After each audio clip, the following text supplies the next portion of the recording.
Alright, welcome back to another video by Johnny, and this is Unit 14, continuation of Unit 14 from my book, English Vocabulary V1. So this is Unit 14 and we are doing the last part about living in a big city. And this is 3 students from my class IELTS 41. As class, are you ready to study? Yes. Miss Mo, are you there? Hello. I'm ready. Okay, good.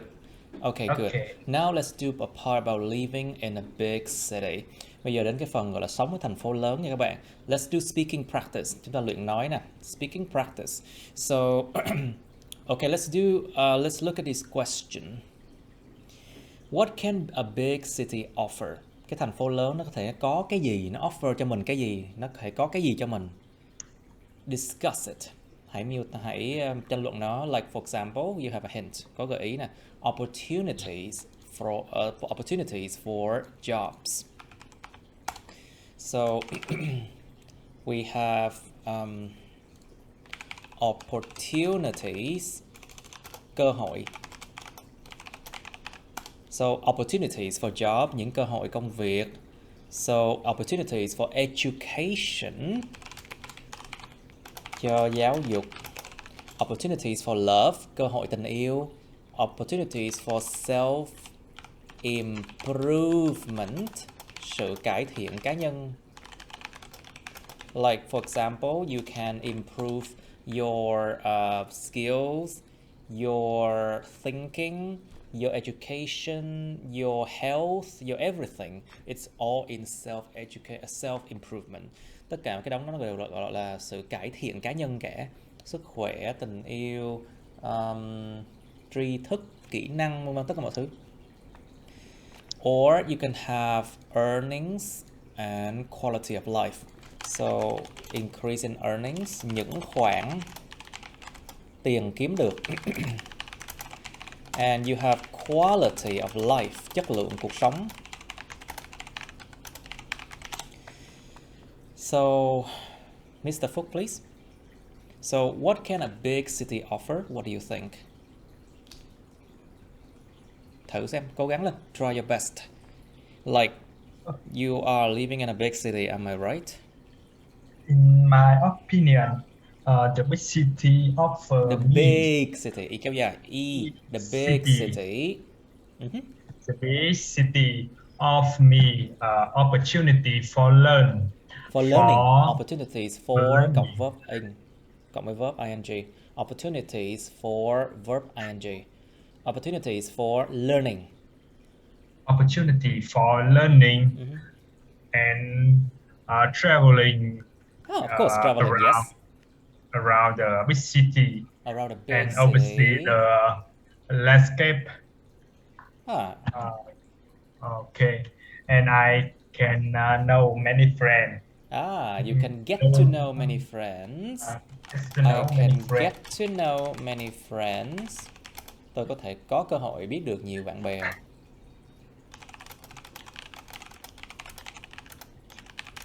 I think the big city look like a big picture. Of course, it's a big picture. Một tấm hình lớn. It's a big picture. Please continue. So what do you think, Mr. Nghiêm? What can a big city offer? Why people like to live in a big city then? Sao con người ta thích sống ở thành phố lớn nhỉ? I receive many opportunities for job. Yes. I work in a company and I have many promotions. Okay, please speak louder. Nói lớn lên. Bật volume to lên. Increase the volume or yes. I work in a company and I have many promotions. And you can have so many promotion, sự thăng tiến. But it also have another meaning, khuyến mãi. And can have a promotion in work. Okay, so living in a big city, is it easy to find a good teacher or a good school in a big city? compared to in the countryside, class? Yeah. Miss Ma, what do you think? Is it easy to find a good teacher or a good school in a big city?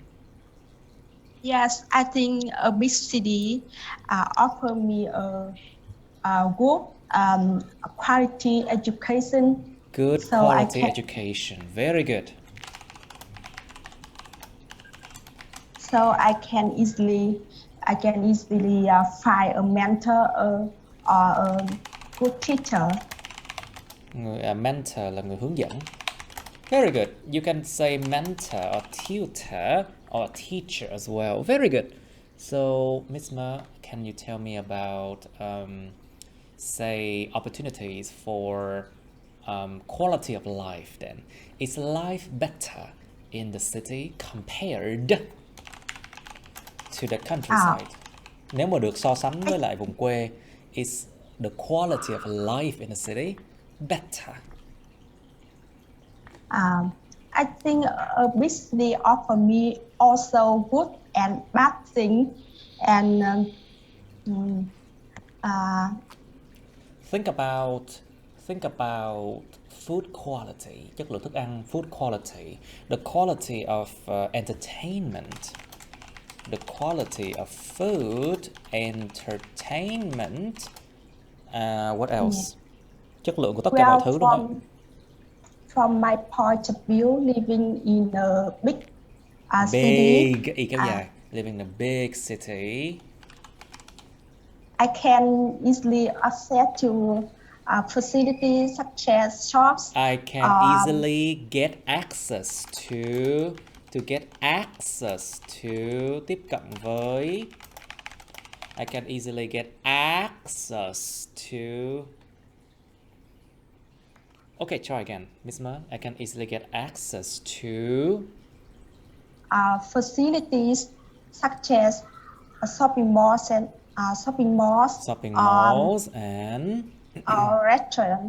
restaurants. I see.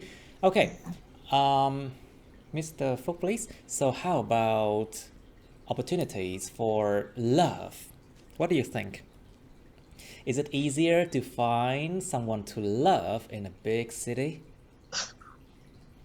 Thành phố lớn có dễ dàng tìm người yêu không? To me, in the big city, you are very easy to find It's love. very easy. It's very easy. Dùng chữ it's nhiều hơn, dùng mấy cấu trúc của it's nhiều hơn. Use the structure that start with it's. Trong tiếng Anh nó dùng cái cấu trúc của chữ it's rất là nhiều luôn. So in English we use it's structure very very often. So you can say it's easier to find a love, to find someone to love. But the short time you easier to break. But sometimes it's easier to. It's easier to. It's easier to break. So I think in What? the It's easier to what? Dễ gì? Dễ gì? chia tay đó thầy. Of course, it's easier to break up. Break up. To break up. Of course, it's easier to find someone to love and to break up as well. True. How about self-improvement? Can you improve yourself easily in the city? In my village, I think easy to find true love. And True love. Wow. true love. But how about self-improvement? Mr. Nghiêm, is it easy to find a gym? Is it easy to find places to improve your skills? Like for example, a stadium, sports center, trung tâm thể thao, sports center, stadium. Is it easy to find a gym? Is it easy to find classes to improve yourself in a big city, Mr. Nghiêm? It's easy to find a gym in everyone. Okay, louder, I can't hear you well. It's easy to find a gym and everyone can go to the gym practice. Louder, please. Em tiến lại gần cái microphone đó, hoặc cái microphone nó nằm bên dưới cái laptop, em để cái bút á, nó cấn bên dưới cái laptop vậy nó hở cái microphone ra. And everyone can go to the gym practice. Okay, now it's getting really tiny. Giờ nhỏ dữ vậy. Okay, try again. Let's try it again. So, Mr. Nghiêm, what do you think? Everyone can go to the gym, Yes. and they try to practice improve myself. Improve themselves and their health and their appearance. Yeah. Sức khỏe và diện mạo của họ. Improve their health and appearance. Okay. How about earnings? Is it easier to earn a lot of money in a big city, Mr. Nghiêm? In a big city, there are many. In a big city, there are many Opportunities. No, there are many big city, a big company, and people can work in here and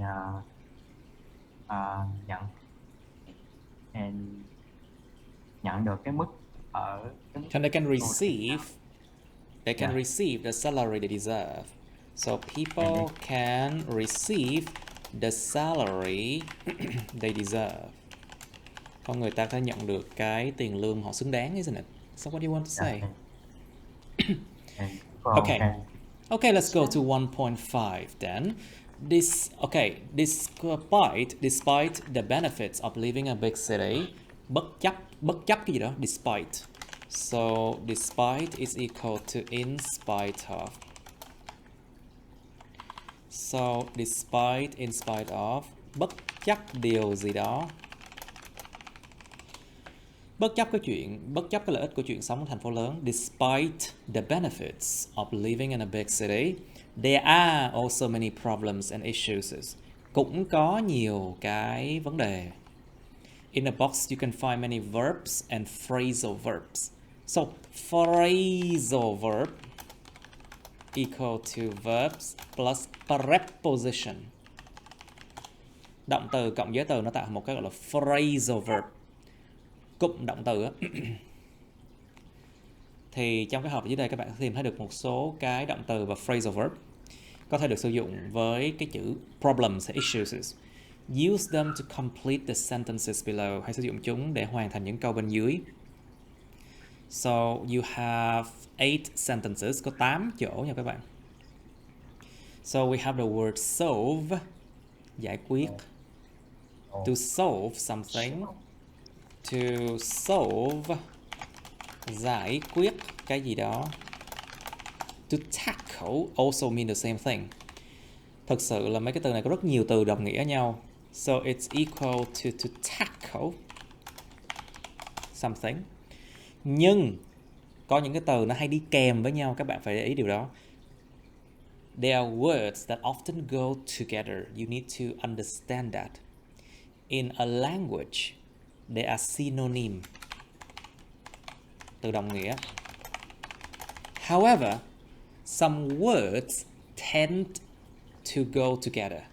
Some words tend to go together. Một số từ có xu hướng đi kèm với nhau. You need to know that.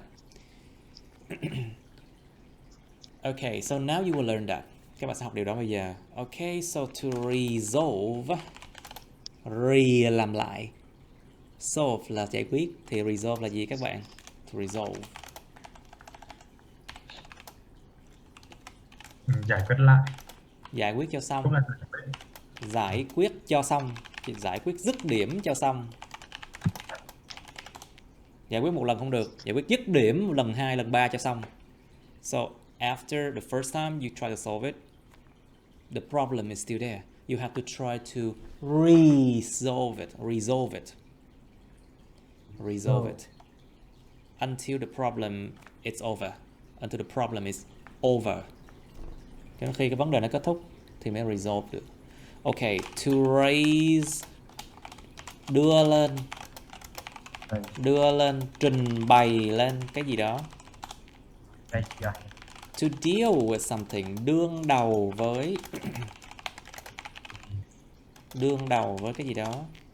So động từ to face nè. To face something, đối diện với, diện là cái mặt chứ đâu, cái diện là cái mặt. Đối diện với, đối đầu với. Rồi, động từ to address nha các bạn. So this is a verb to address. Address là địa chỉ, tức là danh từ địa chỉ đúng không? Còn động từ to address là đụng tới cái gì đó, đụng tới địa chỉ, đụng tới cái vị trí đó, đụng tới cái địa chỉ đó. To address something means đụng tới vấn đề gì đó, giải quyết vấn đề. So it's nearly the same as to solve or resolve. Nó gần bằng solve và resolve luôn á. Okay, so to pose to pose, it means pose là để tạo dáng, chụp ảnh, tạo dáng, tạo kiểu để chụp ảnh.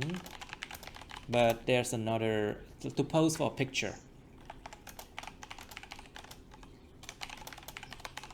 But there's also another meaning to pose. To pose a problem, to pose an issue, to cause an issue, to cause a problem, gây ra một vấn đề. To pose a problem, to cause a problem, gây ra một vấn đề.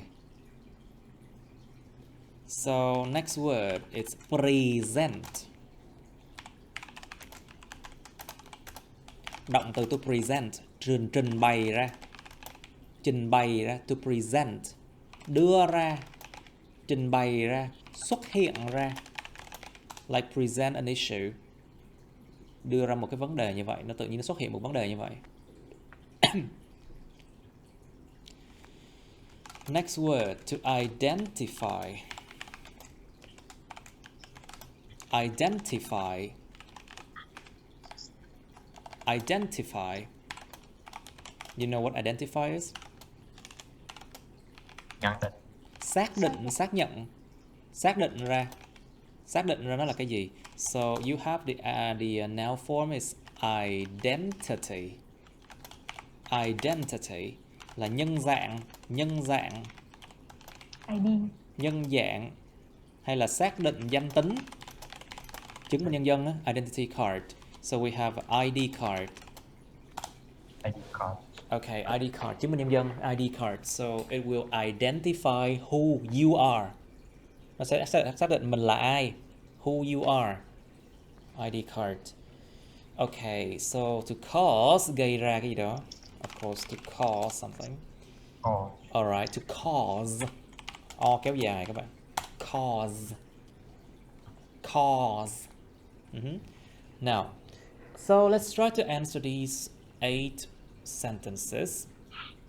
Ráng thử trả lời 8 câu này đi các bạn. Try to do it. You have 2 minutes. Cho các bạn 2 phút. I'm done. Alright, so yes, let's try to solve it now, shall we? So if you go to the back of the book, you could find the answer. Of course, and I'm so lazy to move my to move this one. So let's see now, 14, isn't it? 14, and this is 1.5. So you can see the first question: to solve, to address, to face, or to deal with this problem. So for the word problem, there are many words that can go with it. Có rất nhiều từ đi kèm chữ problem nha các bạn. Like we can say to solve a problem, to deal with a problem, to address to address a problem, to face a problem, or to deal with a problem. However, in number 2, it past tense and also passive form, dạng quá khứ mà bị động nữa cơ. The problem was caused by a dead rat inside the air vent. The stench eventually became unbearable. Cái vấn đề đã bị gây ra, bị gây ra bởi một con chuột chết bên trong một cái air vent, là cái ống thông khí á, trong nhà. So the air vent, it's nó gọi là ống thông khí trong nhà. The stench, it means a very bad odor. A very bad odor, cái mùi rất là hôi. The stench cuối cùng trở nên là không thể chịu được, unbearable. So to bear something means to endure something, chịu đựng cái gì đó. So we have the word unbearable. Unbearable, không thể chịu nổi. Number one là mình đã làm rồi. Number one we did it before. We need to solve this problem, deal with this problem, face this problem, address this problem before it becomes more serious. Chúng ta cần phải đương đầu, xử lý, giải quyết vấn đề này trước khi nó trở nên nghiêm trọng hơn. Number three, the inhabitants. To inhabit a place means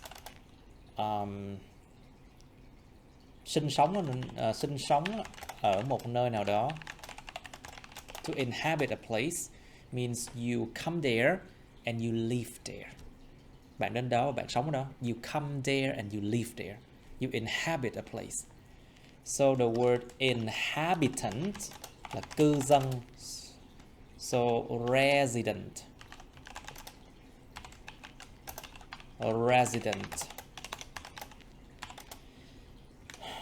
Cư dân. Những cư dân trên trái đất, những cư dân ở trái đất. Inhabitants of Earth have to, number three is face, deal with, solve or address a massive environmental problem. Các bạn thêm chữ problem đi 4 chữ đó. So you see the problem can go with face a problem, deal with a problem, address a problem or solve a problem. Đó, số 3, 4 cái. So inhabitants of the earth have to deal with, face, solve, address a massive environmental problem called climate change. Những cư dân trái đất phải đương đầu đối mặt với một cái vấn đề môi trường rất to lớn, nó gọi là biến đổi khí hậu. A massive environmental problem. It's called climate change, biến đổi khí hậu. Number 4. One of the biggest problem. Số 4 các bạn điền vào gì? Một trong những vấn đề lớn nhất mà thế giới ngày nay phải đối mặt. How do you say that? Facing. It's facing. Why? Because this is like, you know, they reverted. Nó giống như đảo ngữ đó. They inverted. Inversion. Or invert. Đảo ngữ, một dạng đảo lại á. So the world today faces one of the biggest problem. Đó là cái dạng mà gốc của nó, phải không? Thì nó đảo lại. So it's like this is the original. They turn it around, so they become one of the biggest problem facing the world today is the ignorance. Dạng đảo lại thôi. Một trong những vấn đề lớn nhất ngày nay mà thế giới phải đối mặt là sự ignorance. So to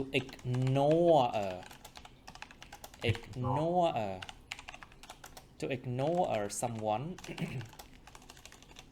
or something, nó có nghĩa là bơ người ta đi, không quan tâm, lảng tránh, không quan tâm.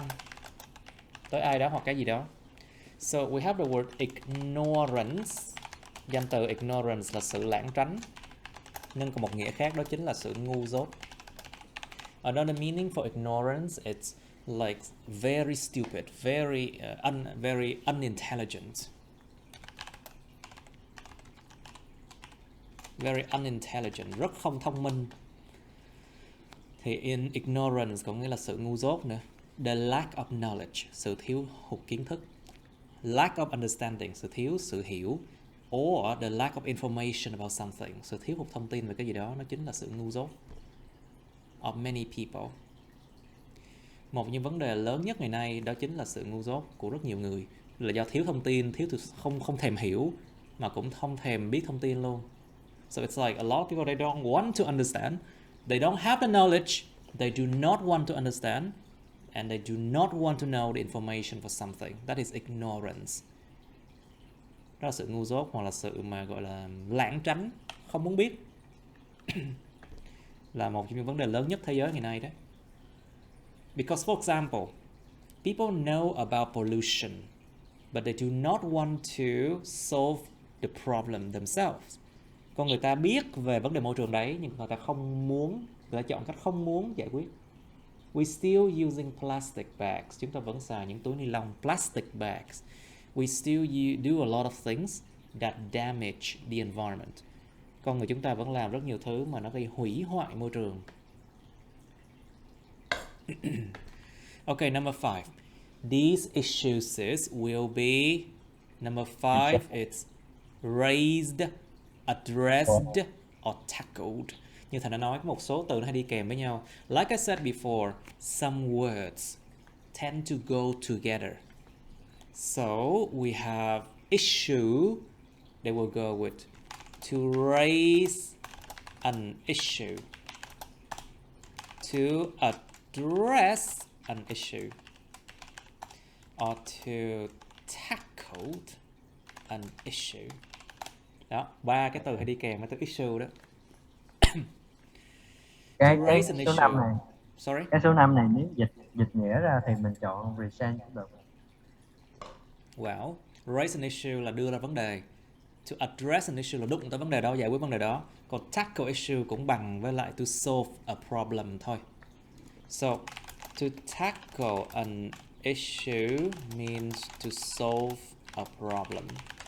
Nó Nhưng mà gần mình gần có bằng thể nghĩa nhau thôi. cái, Nhưng mà mình nó có thể hay đi chọn kèm. cái present không thầy? Sorry? Present. Mình có thể chọn cái present không? Tại vì nếu dịch nghĩa ra Presented, right?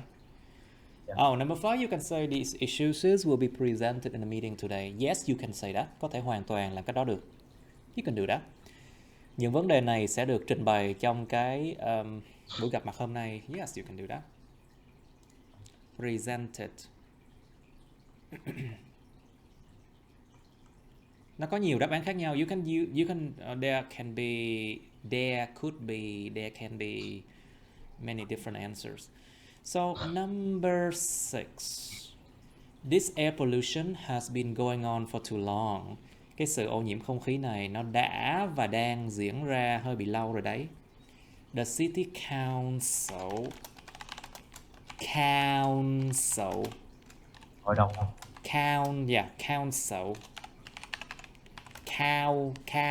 council hội đồng thành phố has been unable to be unable to do something, không thể làm cái gì đó.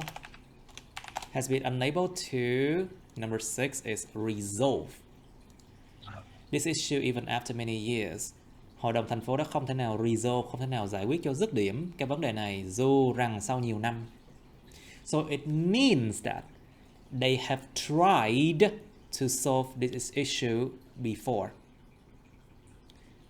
But now, after many years, they cannot resolve it. Tức là trước đây cái thành phố này, hội đồng thành phố này từng thử giải quyết rồi, nhưng mà bây giờ vẫn chưa giải quyết cho dứt điểm nữa. Number 7. The products did not meet the quality standard. To meet the standard. Đạt được đến chuẩn, đạt được đến một cái chuẩn nào đó. To meet the standards. The products did not meet the quality standards. Những sản phẩm này đã không có đạt được đến cái chuẩn chất lượng. So number 7 is which presented, mà đưa ra, which posed, gây ra, which presented or posed a difficult problem for the manufacturers, mà đã đưa ra, presented, gây ra, posed, một cái vấn đề khó khăn cho những nhà sản xuất. Manufacturer, nhà sản xuất. Because why? Manus là bàn tay. The word manus means the hand. Factura means factory, nhà máy, sản xuất từ nhà máy. Manufacture means to be built from a factory. Được sản xuất nhà máy nha, tức là nó không được sản xuất trên cánh đồng hay là những nơi khác. So if something is manufactured, it means it is not made from the field, it is not made from a lab, it is not made from a house, but it is made from a factory only. Nhớ nha, manufacture là chỉ được làm xong nhà máy thôi nha, tức là nó không được sản xuất trong những nơi nào khác ngoài cái nhà máy. Okay, so for the manufacturers, because thousands of them had already been made, which presented or posed a difficult problems for the manufacturers, mà điều này đưa ra hoặc là gây ra một vấn đề khó khăn đối với những nhà sản xuất, bởi vì hàng ngàn thứ như thế đã được sản xuất rồi, tạo ra rồi. Ví dụ tạo ra hàng ngàn sản phẩm mà không đủ chất lượng, phải hủy. If you have like 1,000 of products that did not meet the quality standards, they have to be destroyed. Ở đất nước mình thì nhiều khi ta bán giá rẻ hơn, với kiểu hàng Việt Nam chất lượng, hàng Việt Nam xuất khẩu. Number 8, they say that người ta nói rằng nhận diện ra cái vấn đề là cái bước đầu tiên, mà có thể dễ thôi, nhưng mà giải quyết nó là một thứ khác. They say that identify the problem is the first step. Xác nhận vấn đề đó là gì đã. You have to know what is the problem. So identify the problem.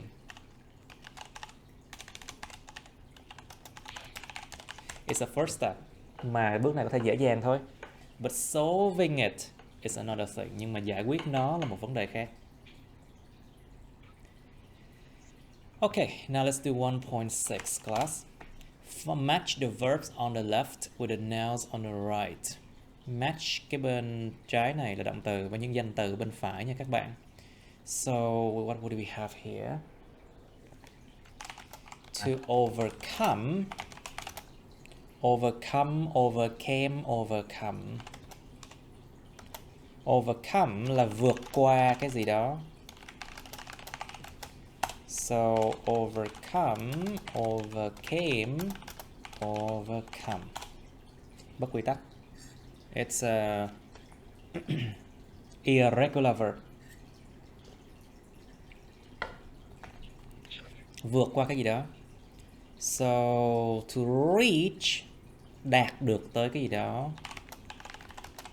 Reach,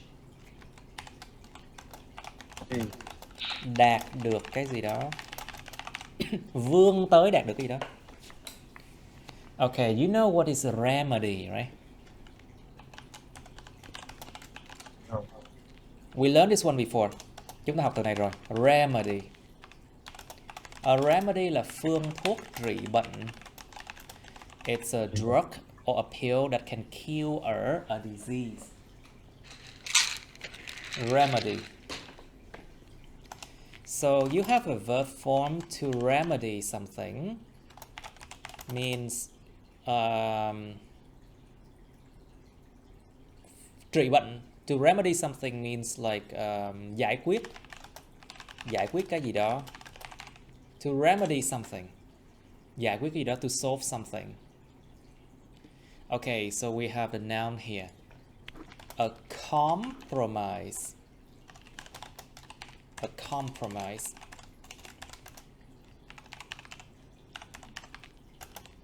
What is a compromise? Bước thỏa hiệp. Bước thỏa hiệp, bước xuống nước. Các bạn biết cái chữ xuống nước á, thỏa hiệp, xuống nước. Không có dám cương lên nữa, xuống nước. Năn nỉ.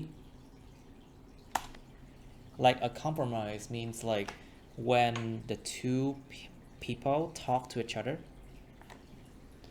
they have to find the middle ground. To find the middle ground. Tìm ra điểm chung, điểm ở giữa, tìm ra điểm chung giữa hai người. Have to find a middle ground so they can find a compromise. Tìm ra được một cái bước thỏa hiệp. Otherwise they cannot agree on something. Nếu mà không thì người ta không thể nào mà đồng tình với cái gì đó được. Ví dụ hai bên đàm phán với nhau. If the two parties talk to each other and try to negotiate a contract, thỏa hiệp hợp đồng, they need to agree on something. So they have to find a compromise. Tìm một bước thỏa hiệp nào đó. Okay, so we have the word situation, một tình huống. A situation. A situation.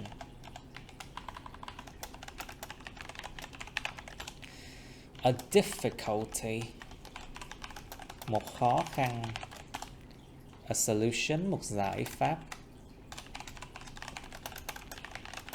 And a problem, of course. So, what do you do? Cho các bạn 1 phút. You have 1 minute now. Alright, class. So, what do we have? Number 1.6, we have solve a problem. Giải quyết một vấn đề, solve a problem. We have find a compromise. So, what does find a compromise mean? To find a compromise, tìm ra một cái mức thỏa hiệp được, một mức thỏa hiệp được giữa hai bên. Like when you talk and you try to negotiate with people, sometimes you have to find the common ground, the middle ground. You find a compromise. So all of you will agree on something. Phải tìm một bước thỏa hiệp mà hai bên đều đồng thuận thì nó mới đàm phán được, mới thành công được. So find a compromise, tìm bước thỏa hiệp giữa hai bên. Because a lot of problems is not easy to solve. Rất nhiều vấn đề không có dễ dàng giải quyết đâu.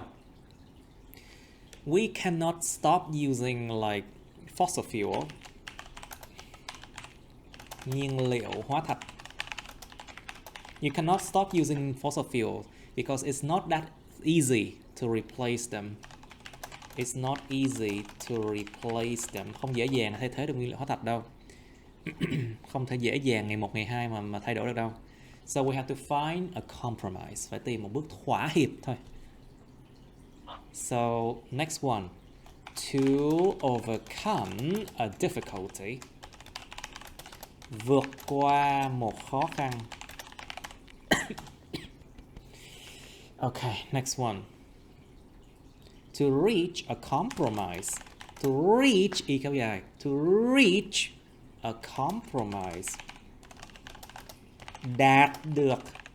Nói chung là tìm một bước thỏa hiệp rồi ha. Mà phải đạt được một cái sự thỏa hiệp với hai bên nữa cơ.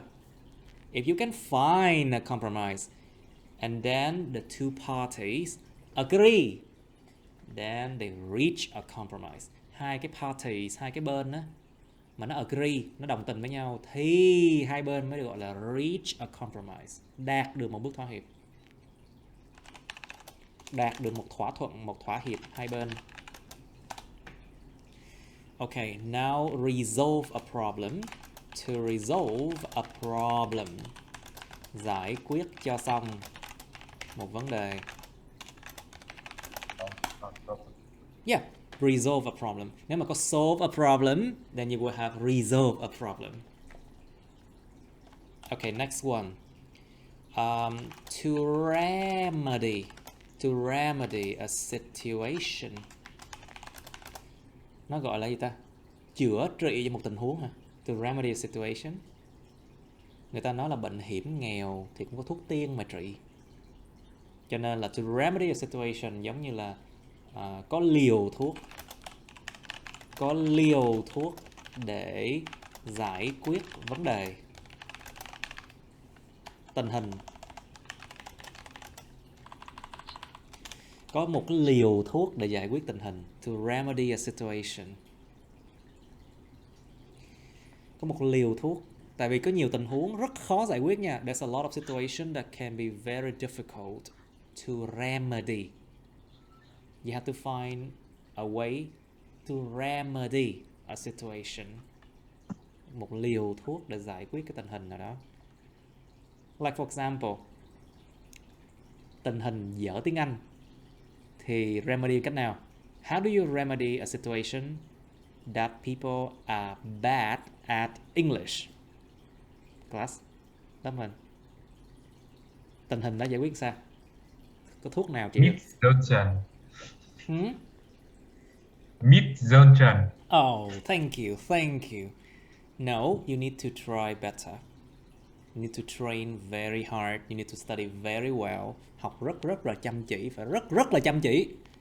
Học mới thể remedy được cái situation đó.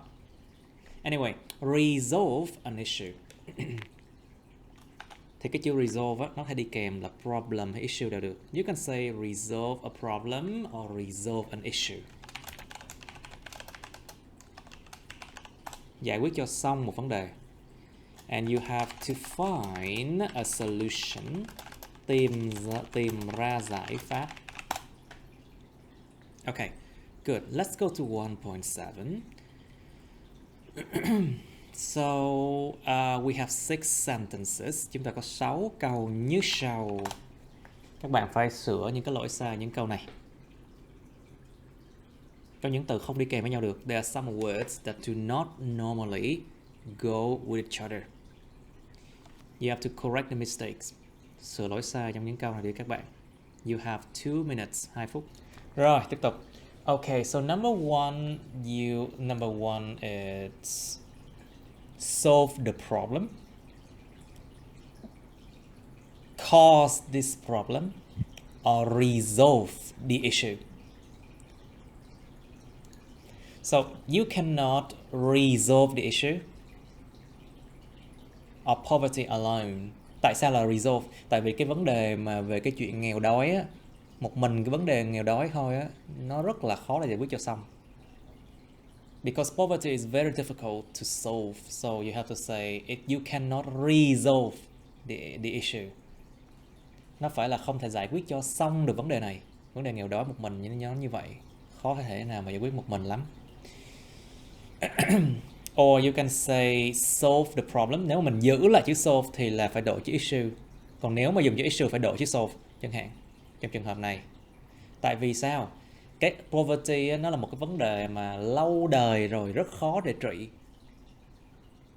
Cho nên không thể nào giải quyết được liền đâu. Because poverty is a very old problem. People try to solve it many times already. So you have to say resolve the issue or what else? Solve the problem, resolve the issue, or you can say cause this problem. Wait, there are many things that cause this problem in the first place. Bởi vì có nhiều thứ mà nó gây ra cái vấn đề này ngay từ lúc đầu in the first place. So you cannot solve the problem, or you cannot resolve the issue of poverty alone, as there are many things that caused this problem in the first place. Number 2 is find a solution. Our company needs to find a solution for this security issue as soon as possible. Because they know the security issue already. Họ biết được cái vấn đề về an ninh rồi, tức là không cần phải xác định nữa. They know it already. So you do not need to identify it again. Không cần phải identify lần nữa. So our company needs to find a solution, tìm ra giải pháp cho vấn đề an ninh này, for this security issue as soon as possible. Càng sớm càng tốt. As soon as possible. ASAP, as soon as possible. Number 3. What can I do to... Số 3 các bạn. Tôi có thể làm gì để vượt qua khó khăn của tôi đây? What can I do to overcome my difficulty? Very good. Rất tốt. Number 4 is solve the problems or resolve the problems. So number 4, by 2040, đến năm 2040, by 2040, scientists will have dealt with the problems. No, it's solve the problems, hoặc là resolve the problems associated with genetically modified crops. Genetically.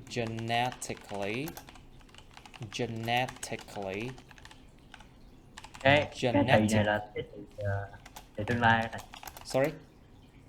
Cái thị số 4 là thị tương lai. Số 4 là tương lai hoàn thành, It's a future perfect. So number 4 is will have solved the problems or will have resolved the problems.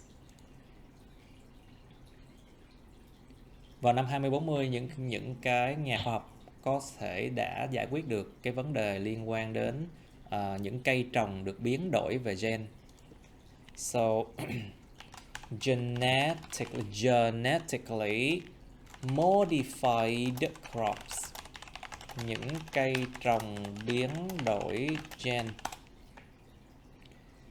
Nó là một cái vấn đề từ năm 60 đến giờ rồi các bạn. Từ 1960 ta đã tạo ra những cái genetically modified crops rồi, và có nhiều vấn đề liên quan đến nó. Tìm cách giải quyết đến bây giờ vẫn chưa xong. So since the 1960s, people have been dealing with genetically modified crops until now. So you can say resolved the problem. Có thể dùng chữ resolve the problem cũng được. Or solve the problems. Number 5. After a short debate. Một cuộc tranh luận ngắn. Sau một cuộc tranh luận ngắn. The two parties, hai bên. The word party can mean bên, phía, hoặc là bữa tiệc. But the word party viết hoa, nó có nghĩa là gì? Đảng, phái, chính trị.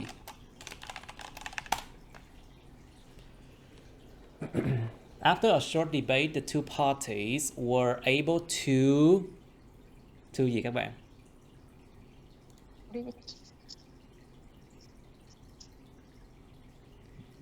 Number 5 is to reach a compromise or to find a compromise. Số 5 là đạt được đến một cái bước thỏa hiệp, reach a compromise, hoặc là tìm ra được một bước thỏa hiệp, find a compromise. And so the contract was corrected and signed. Và vì thế cái hợp đồng đã được sửa sai lại và được ký. The contract. Sửa hợp đồng chuyện thường mà. Number 6. The couple ended their marriage after they could not find a way to gì các bạn? Remedy. Very good. To remedy their situation. Chính xác. Cái cặp đôi đó đã kết thúc cuộc hôn nhân của họ. Ended their marriage. Sau khi mà họ không thể tìm được một cách để mà giống như là điều trị, để mà tìm một cách để mà chữa trị cho tình huống, hay là giống như là giải quyết cái tình huống của họ vậy đó. Tình huống hôn nhân của họ đó. Okay, now let's go to 1.8. Just a picture. Now, write 2 to 3 sentences. To answer this question, try to expand your ideas. Bài 1.8 là các bạn yêu cầu là viết 2 đến 3 câu để mà trả lời những câu hỏi này. Ráng làm sao mà mở rộng ý các bạn ra. So after this one, we can do 1.9, 1.10, 1.11, 1.12. Cái 1.8 này bài tập về nhà nha các bạn. So 1.8, it takes a lot of time.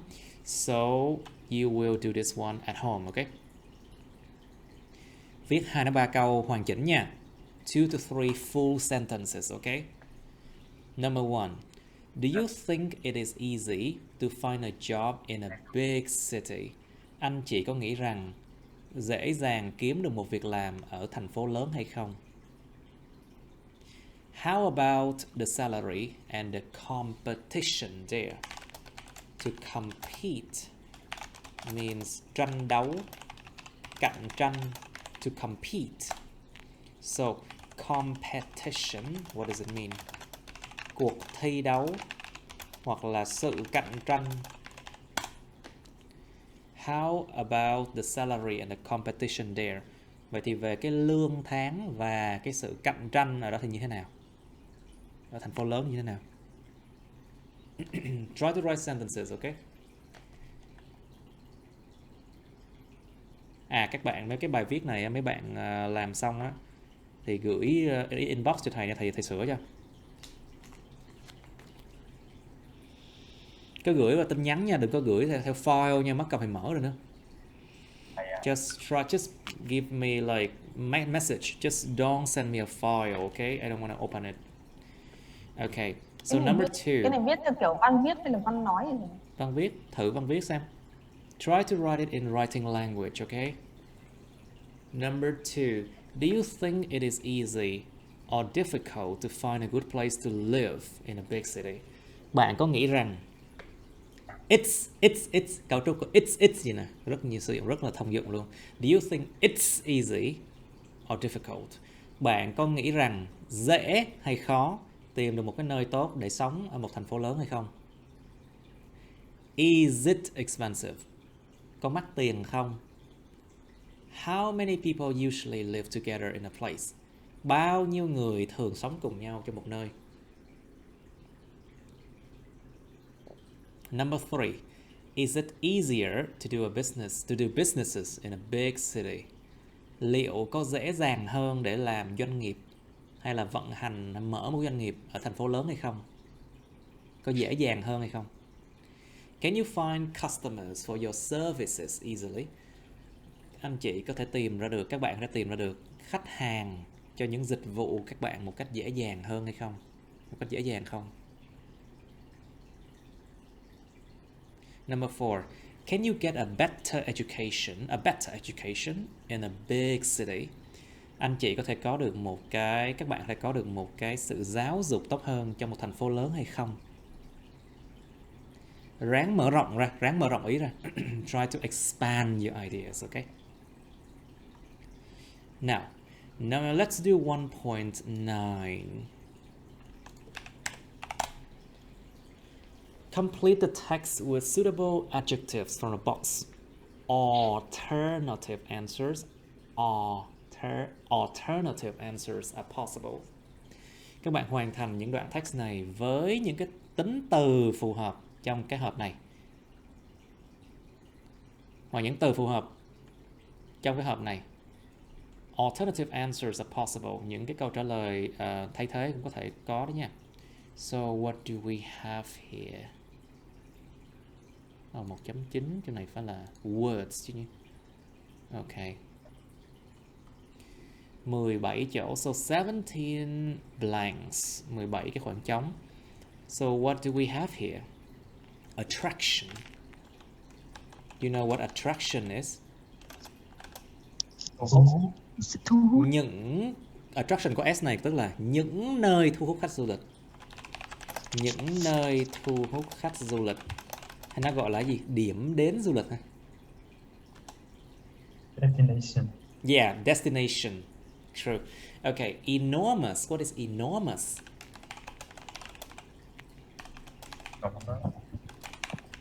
Enormous means very big. Khổng lồ.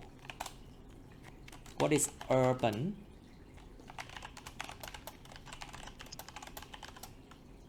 urban?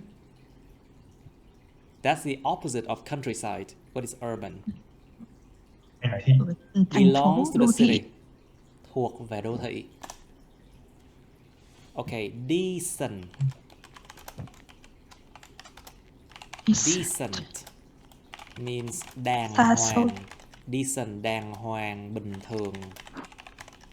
Like for example, a decent job. Một công việc ổn định, đàng hoàng.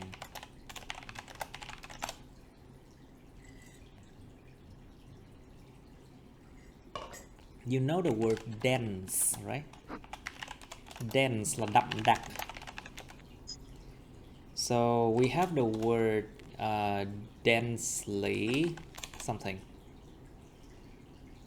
Density, độ đậm đặc, hay còn gọi là density là khối lượng riêng. Density, độ đậm đặc, khối lượng riêng. Cái D bằng M nhỏ chia V, mọi người nhớ công thức không? You remember that formula? Density equal to mass divided by volume. M nhỏ chia V chính là mass chia cho volume là khối lượng chia thể tích. Density, độ đậm đặc, khối lượng riêng, hoặc là dense, đậm đặc. Đông dân, đông đúc chỉ là dense. Densely. Okay, what is population? Phổ biến. No, popular mới là phổ biến. Population, dân số. Trong sinh học nó còn một nghĩa khác, đó chính là quần thể. Ví dụ như quần thể rắn, quần thể thỏ, quần thể chim. So in biology, population means the same species. The same species living in an area. Cùng một giống loài sống chung trong một khu vực, nó gọi là quần thể. Like a population of snake, population of rabbits, population of birds, something like that. Dân số. Okay, what is infrastructure? Cơ sở vật chất. Infra mean inside, bên trong. Structure, cấu trúc. Cấu trúc bên trong có một cái gì đó, nó gọi là cơ sở vật chất của cái đó. Infrastructure, cơ sở vật chất hạ tầng.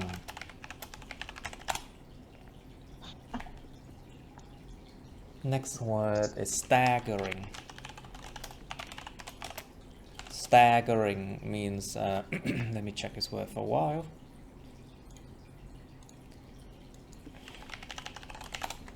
Try to explain these words in easier way. Very shocking and surprising. Rất là gây sốc và đáng ngạc nhiên. Very shocking and surprising. Rất đáng gây sốc và ngạc nhiên. Staggering, một con số gây sốc chẳng hạn. Like a staggering number. Okay, pressing. Động từ to press là nhấn nút. Nhấn nút. Like to press a button, you know. To press a button, nhấn nút. So, you know what is the adjective pressing? Tính từ pressing sẽ là gì các bạn? Đoán xem. Pressure. Pressure. Áp lực. Vậy thì tính từ pressing.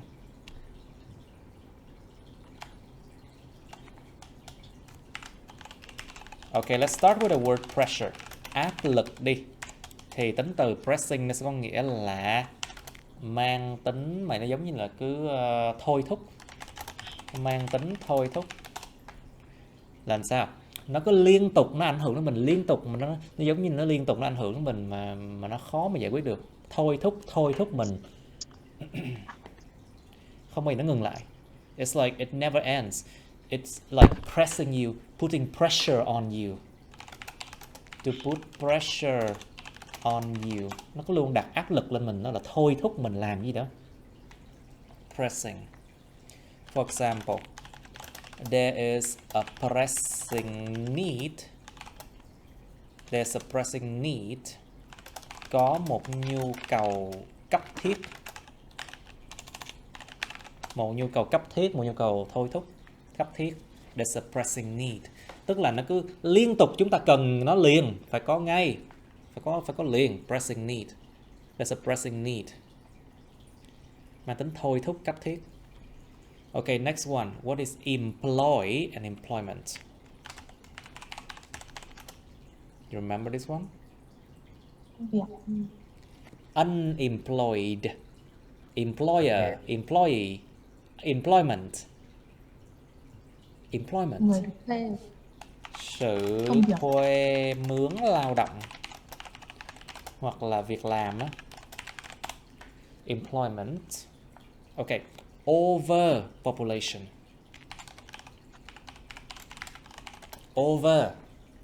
Overpopulation. Dân số khổng lồ. Over là quá nhiều. Sự quá đông dân số. Okay, slum, từ mới là slum.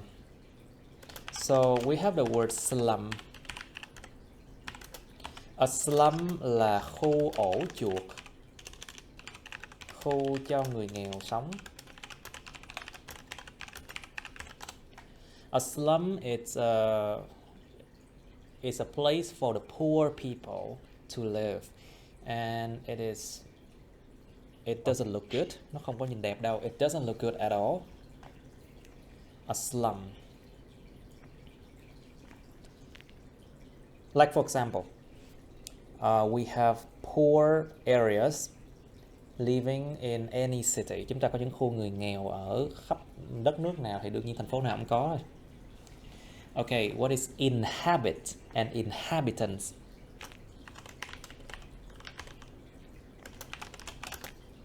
To inhabit a place, to live in a place. What is inhabitant? Cư dân. Cư dân, very good. Okay, lack. There's a noun, lack. Sự thiếu hụt. Okay, lack, sự thiếu hụt. Okay, next word is basic. Basic, cơ bản. Okay, quality of life. Chất lượng cuộc sống.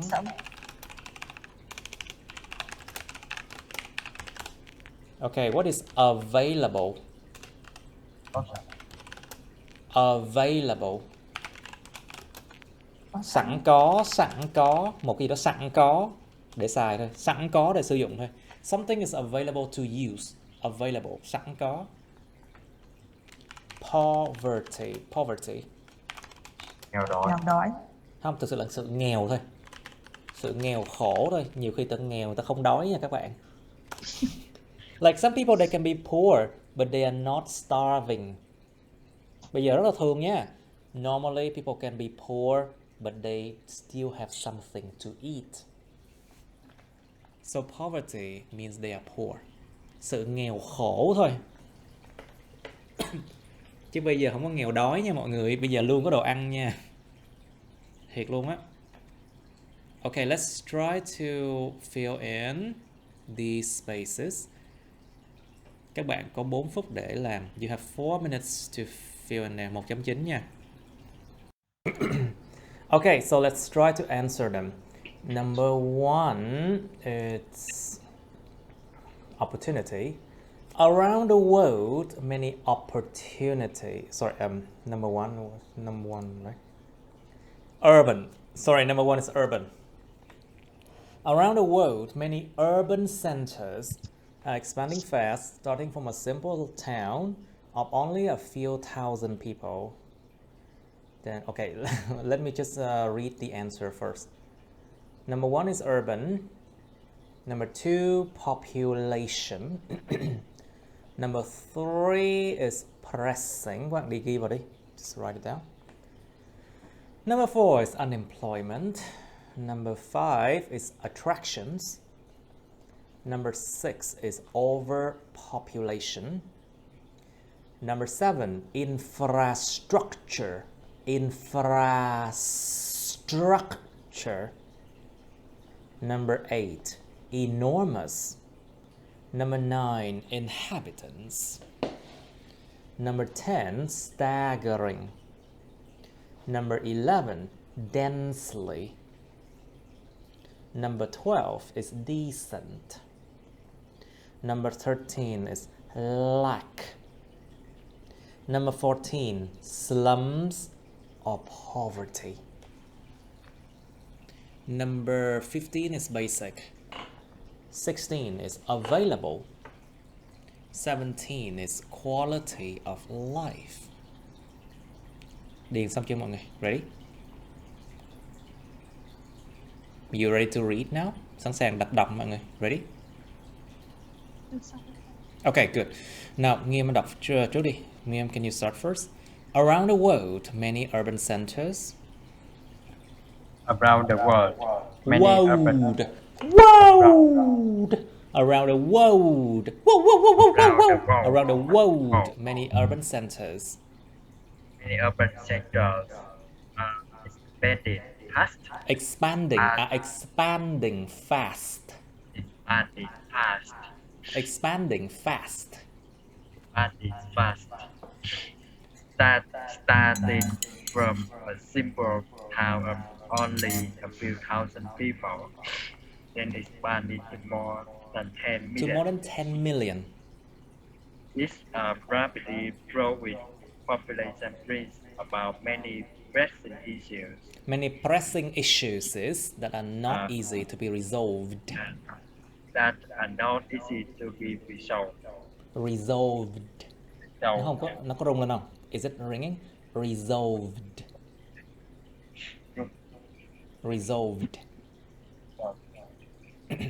Ok, xung quanh thế giới nhiều cái khu trung tâm đô thị nó đang expanding, nó đang phát triển mạnh mẽ rất là nhanh.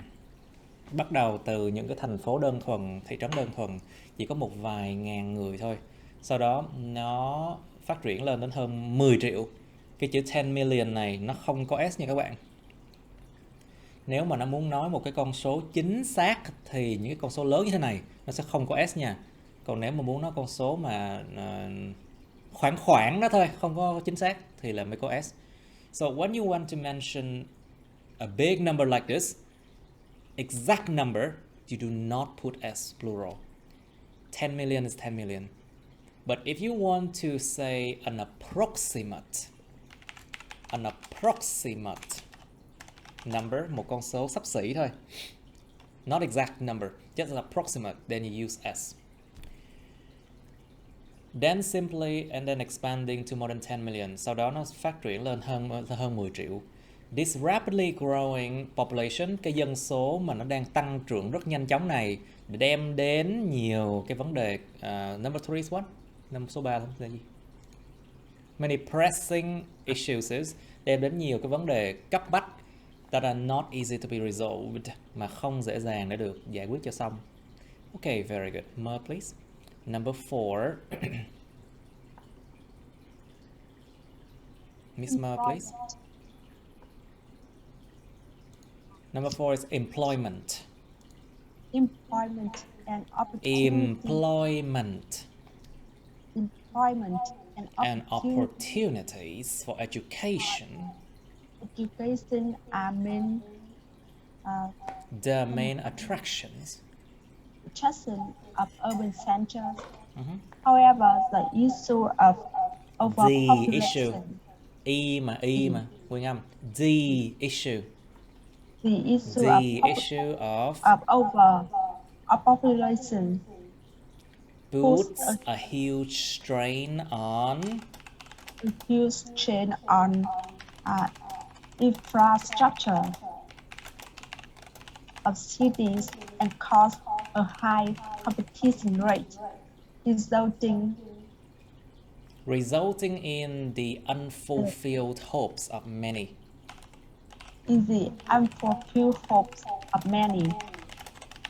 Những niềm hy vọng không được fulfill, không được lấp đầy, những niềm hy vọng không đạt được của nhiều người. Tức là nhiều người mong đến thành phố để được giàu có, để được có cái này cái kia, nhưng thực sự nhiều lúc không được như mong muốn. Like many people want to go to the city to have this and that, but sometimes their hopes are not fulfilled. Đôi khi cái niềm hy vọng của họ không có được lấp đầy, không có được làm cho thỏa mãn.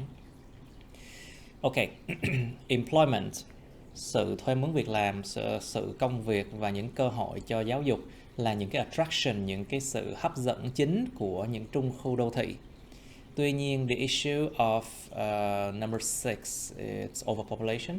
Cái vấn đề quá đông dân nó đặt một cái strain hay là pressure hay là stress, đặt một cái áp lực lớn lên trên cái number 7, it's infrastructure, đặt một cái áp lực lớn lên trên cái cơ sở vật chất hạ tầng của thành thị và gây ra một cái gọi là high competition rate, một cái tỷ lệ hay là một cái tốc độ tỷ lệ mà cạnh tranh lớn, nhịp độ cạnh tranh lớn, dẫn đến cái niềm hy vọng không được lấp đầy, tức là niềm hy vọng không đạt được của nhiều người.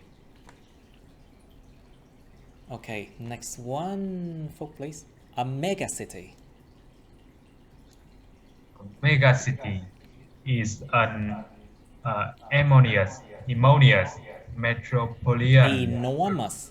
enormous An enormous metropolitan area. an enormous metropolitan area Nhân âm 3. Metropolitan area with more than 10 million inhabitants living there. Okay, very good. A staggering number of people A staggering number of people living in a densely populated city living in a densely populated city means that there aren't enough basic houses. decent houses or job for everybody. Sorry. Decent houses jobs or for jobs everybody. for everybody. Okay, very good. Một cái mega là gì các bạn? Mega là hàng triệu. Mega là 1 triệu.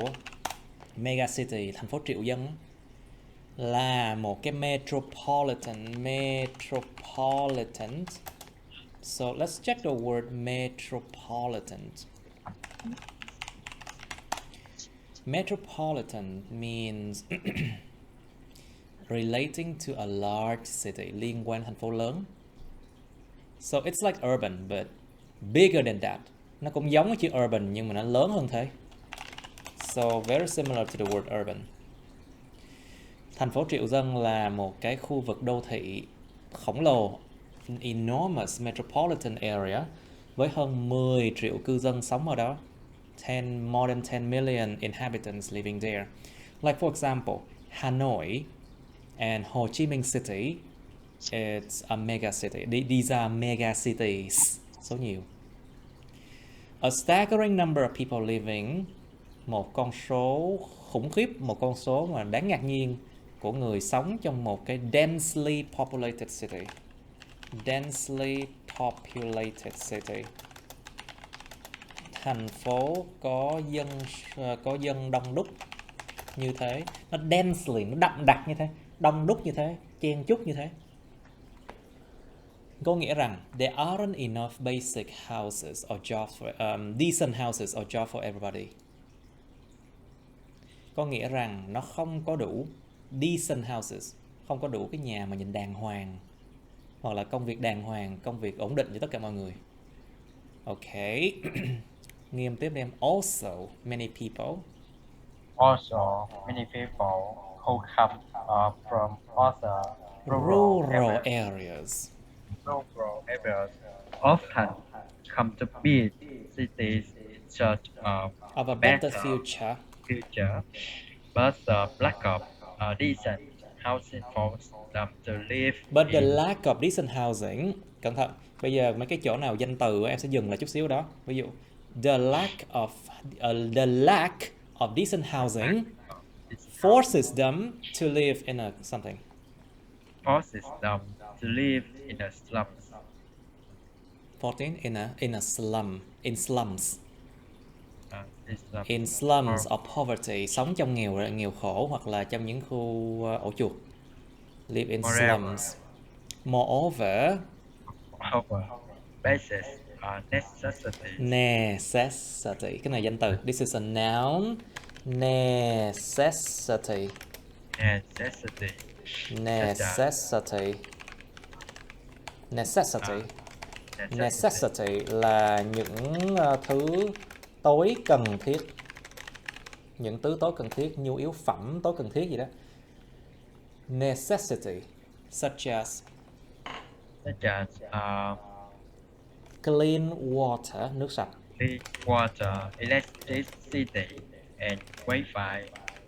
Electricity, những âm 3 nha. Electricity. No. Electricity. Electricity. Yeah, electricity. No. Check this word out.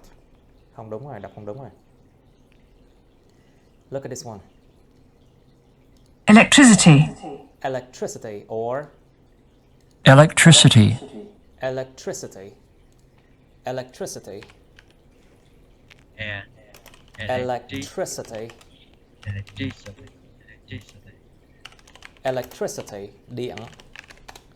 Electricity. Electricity. Electricity. Electricity. Electricity. electricity And Wi-Fi are sometimes not available. and Wi-Fi are sometimes not available, leading to decrease. Danh từ, cẩn thận. To a gì? Danh từ. To decrease. A decrease is a noun, danh từ mà. Decrease A decrease in the quality of life in certain areas of the city.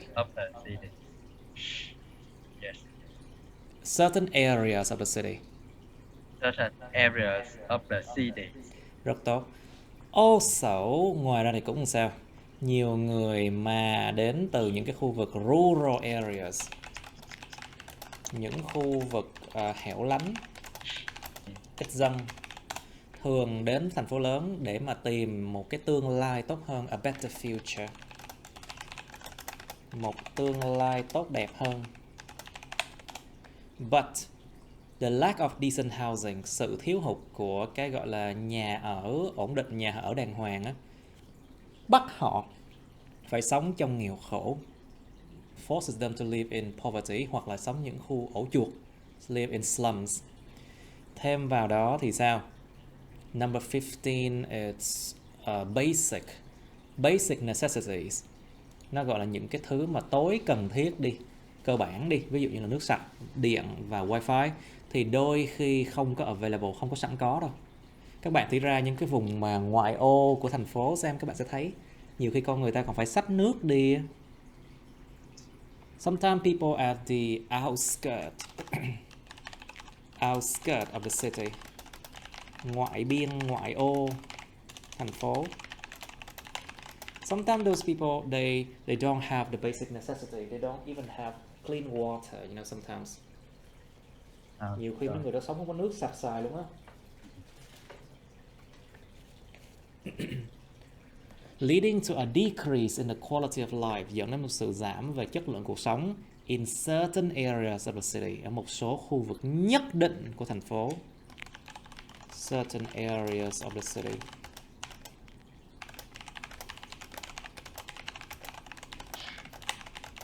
Chứ không phải chỗ nào như nhau đâu nha. It's not like everywhere is the same, you know. Okay, let's do 1.10 now. Find words in exercise 1.9 that match these definitions. Tìm những từ ở bài 1.9 mà nó match những cái định nghĩa sau đây.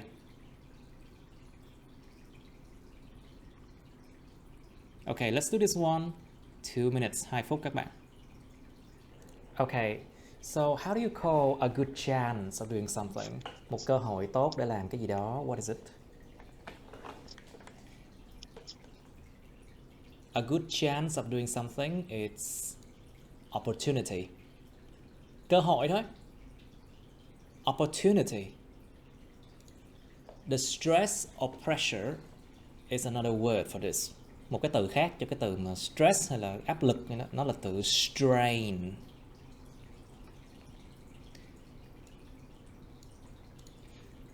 Okay, number 3.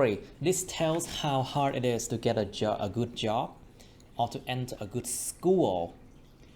Cái điều này nó nói là để có được công việc tốt hoặc là để đi vào một cái trường tốt, nó khó như thế nào? Đó chính là tỷ lệ cạnh tranh. Competition rate.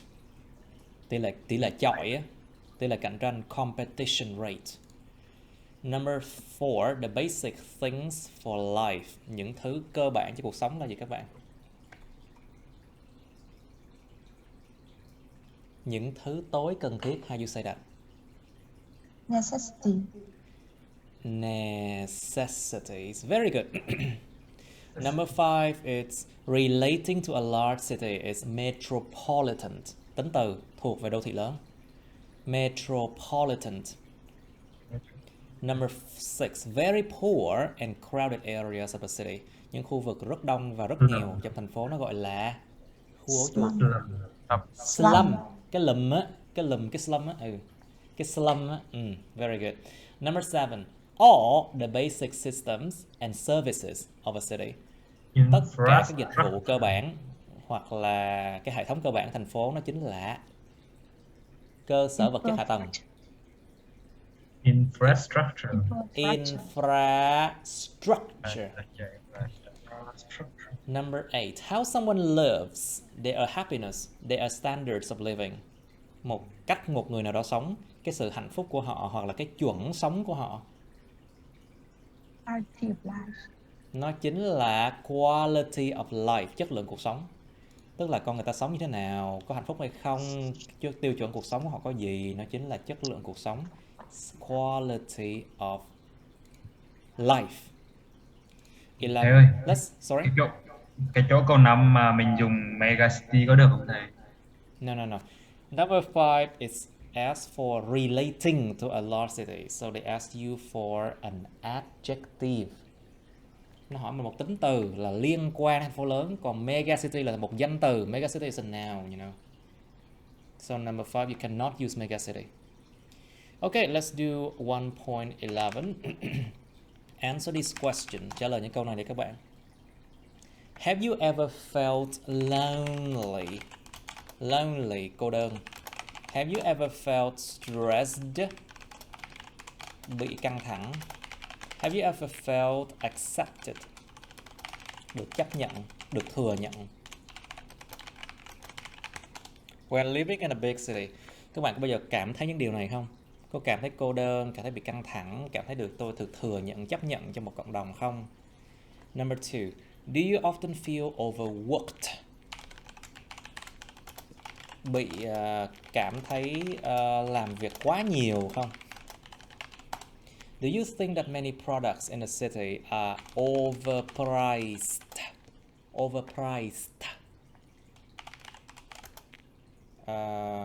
Giá thành quá cao không? Nó bị price, cái price của nó quá lớn, quá cao, cái giá thành quá cao không? Nhiều sản phẩm thành thị trong thành phố giá thành quá cao hay không? Number 4, do you feel isolated, included, excluded when living in your community? Isolated. Bị cô lập. Included. Cảm thấy được được include, được thêm vào, được chấp nhận vào cái nhóm đó chứ không có bị đuổi ra. Cảm thấy được chấp nhận vào, cảm thấy như một phần của nhóm, như một phần của xã hội. So excluded means cảm thấy bị giống như là bị cho ra rìa, bị loại ra khỏi nhóm, bị loại ra khỏi xã hội. Có một số người cảm thấy excluded nha. A lot of people they can feel excluded, especially when they are older. Khi người ta già rồi thì sẽ cảm thấy như là tôi bị đá ra khỏi xã hội đó. Ta không chấp nhận mình nữa chẳng hạn. Sometimes, but how do you feel? Bạn cảm thấy thế nào? Do you feel isolated? Có cảm thấy bị cô lập không? Do you feel included or excluded? Có cảm thấy được chấp nhận vào xã hội hay là bị loại ra? When living in your community, khi sống trong cộng đồng các bạn. So, Mr. Phúc, how do you feel? How do you feel when living in a big city? The first time, I feel ever some lonely. Oh, you have never felt lonely. Yes. So You have to say no, phải nói no. Em chưa bao giờ cảm thấy lonely. No, em chưa bao giờ cảm thấy lonely mới đúng. So you have never felt lonely?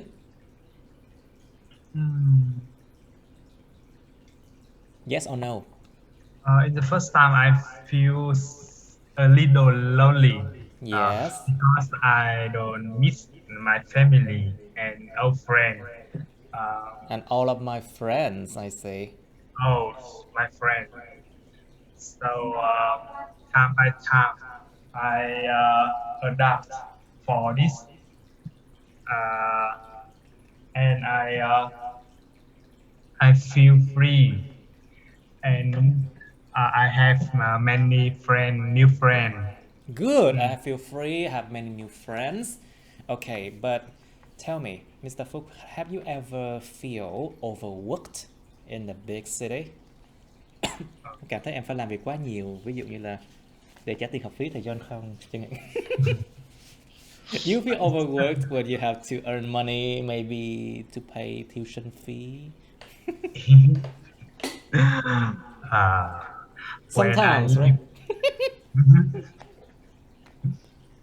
Sometimes or all the time. Lúc nào cũng cảm thấy em làm việc quá nhiều chẳng hạn. So how do you feel, Mr. Phúc? When I live in the big city, in the first time, I feel I must overwork. You must work a lot, yes. Yes. Now, recently, if I don't work so much, I feel very boring. No, I will not. I will feel very bored. I feel Tính very từ bị boring. động. Be careful. Tính từ bị động. Passive Boring. adjective. I will feel bored. I feel bored. Okay, how about you, Miss Ma? How do you feel when living in a big city? Sometimes I feel a little bit stressed, A bit especially stressed, yes. especially when when I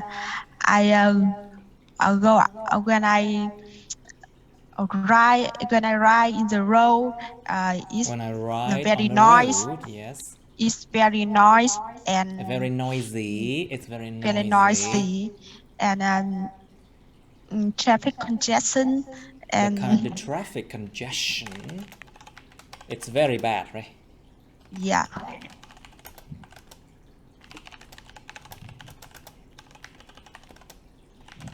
Okay, very good. So, Miss Ma, do you think that many products in the city are overpriced? Yes, of course. I think I must pay higher price for food, accommodation, and accommodation. Exactly. And what else then? For food, accommodation. With the high living cost. For the high living cost, but you earn more, you know. But you earn more. Nhưng mà lại kiếm được nhiều tiền hơn. You don't want to earn more, you have to work more. Of course. So, Mr. Nghiêm, please, do you feel isolated, included, or excluded when you live in your community? Em có cảm thấy bạn bè em chấp nhận em không? Có muốn chơi chung hay không? Something like that, hay là cảm thấy bị cô lập or something like that? I feel isolated when I live in my community. Nói lớn lên em. Try to speak louder. I feel isolated when I live in companies. Mm. Yeah, because when I work what groups Sorry. when I làm việc nhóm này. When I work in a group. When When I work in a team or in a group, people don't want to work with me, right? when I work in a group, I lack Dùng động từ to lack hoặc là dùng verb to lack nha. Use the verb or the noun of lack, okay? I lack connect with, I lack the connection. Tôi thiếu cái sự kết nối. with everybody and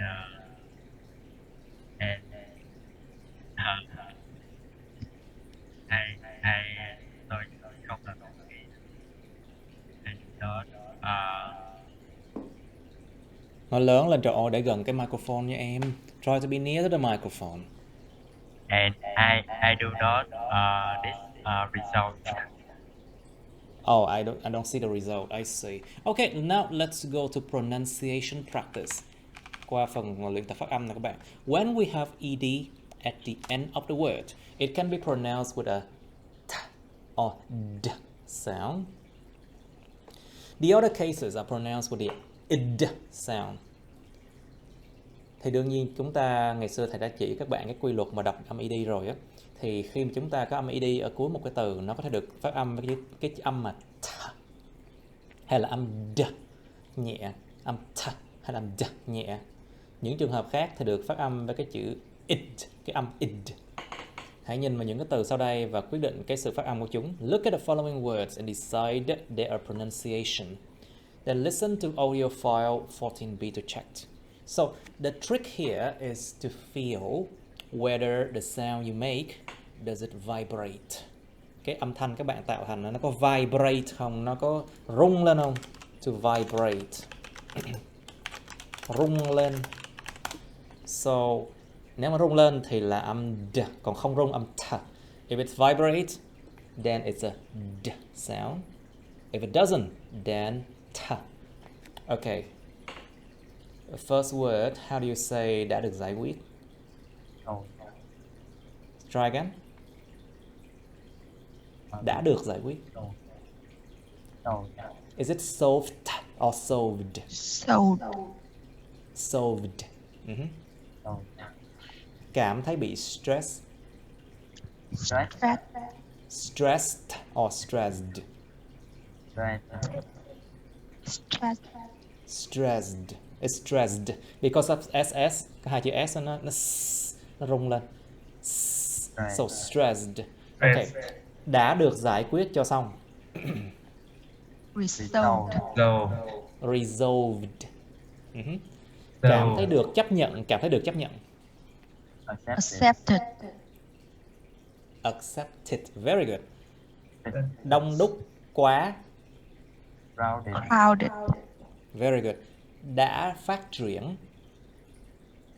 Developed. No. Nhấn âm 2 nha. Developed. Developed. Âm T nha. Developed. Ok. Cảm thấy được thêm vào nhóm, cảm thấy được hòa đồng. Included. Included. Ngược lại. Excluded. Ok, cảm thấy bị cô lập. Isolated. Những âm đầu là isolated. Isolated. Ok. Có giá quá cao. No. Try again. Đọc không có kỹ rồi. Overpriced. Try again. Overpriced. Overpriced. Đọc kỹ vào. Overpriced. Overpriced. Làm việc quá nhiều.